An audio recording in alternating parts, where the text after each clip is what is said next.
मेरे प्रिय आत्मन, मैंने एक कहानी सुनी है। एक शिष्य, एक सीकर, एक साधक सत्य की तलाश में निकला था, सत्य ढूंढने, परमात्मा को ढूंढने, साधना करने के लिए। तो एक जंगल में, एक आश्रम में गया। वहाँ एक गुरु मिला। वो गुरु से पूछा कि परमात्मा को ढूंढने का, सत्य को ढूंढने का मार्ग क्या है। उन्होंने बताया कि तुम्हें शिष्य बनना होगा और शिष्यत्व स्वीकार करनी होगी, फिर उसके बाद तुम्हें सत्य का रास्ता दिखाया जा सकता है। उन्होंने पूछा कि शिष्य बनने के लिए मुझे क्या करना पड़ेगा। तो उन्होंने कहा कि जो गुरु कहे वो आदेश का पालन करो, जैसा गुरु कहे वैसे जियो, वैसे करो। जंगल जाना होगा, लकड़ी काटनी होगी, पानी लाना होगा, आश्रम में बुहारी लगानी होगी और खाना भी बनाना होगा। तो ये सारे आदेश तुम्हें पालन करने होंगे। उसने कहा, ये तो बड़ा कठिन सा मार्ग दिखता है, इतना श्रम करना होगा। क्या सत्य सचमुच में इतनी कठिन है, मुश्किल चीज़ है सत्य, जिसके लिए मुझे इतना श्रम करना होगा? शिष्य बनने के लिए बड़ी कठिनाइयाँ हैं। तो उन्होंने कहा, फिर कोई आसान सा मार्ग आप बताइए।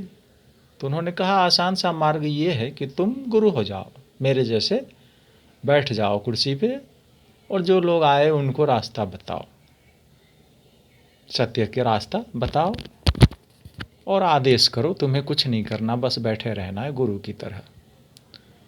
उस साधक ने कहा कि फिर ये तो आसान सा मार्ग दिखता, बड़ा सुंदर है, तो फिर मुझे गुरु ही बना दीजिए, मैं गुरु ही बन जाता हूँ।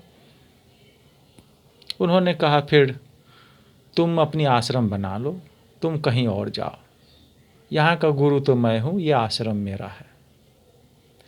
तो कहानी ऐसे कहती है कि पहले तो आपको सत्य की यात्रा में आपको शिष्य होना पड़ेगा, सद शिष्य होना पड़ेगा। और जो सद शिष्य होने के लिए तैयार नहीं है वो सदगुरु नहीं हो सकता।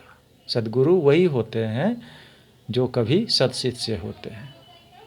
सदगुरु का मार्ग जो है वो सद शिष्य से होकर जाता है। जो आज आपको गुरु की तरह दिखता है, हम उनको तभी पकड़ते हैं, उस समय पे देखते हैं जब वो गुरु की पद पे होता है, बड़ी ऊंचाई जगह पे होती है। तो हमें लगता है कि ये बड़ा आसान सा मार्ग है, इतना सरल मार्ग है, हम भी पहुंच जाएंगे इतनी ऊंचाई पे। लेकिन असल में उन्होंने कितनी लंबी यात्रा की होती है वहाँ तक पहुँचने के लिए, वो हमें नहीं दिखता। तो ऐसा कोई शॉर्टकट मार्ग नहीं है कि कोई व्यक्ति शिखर पे पहुँच जाए बिना एक झंझट मोल लिए, बिना खतरा मोल लिए, बिना हिम्मत और साहस के। ऐसा कोई रास्ता नहीं है।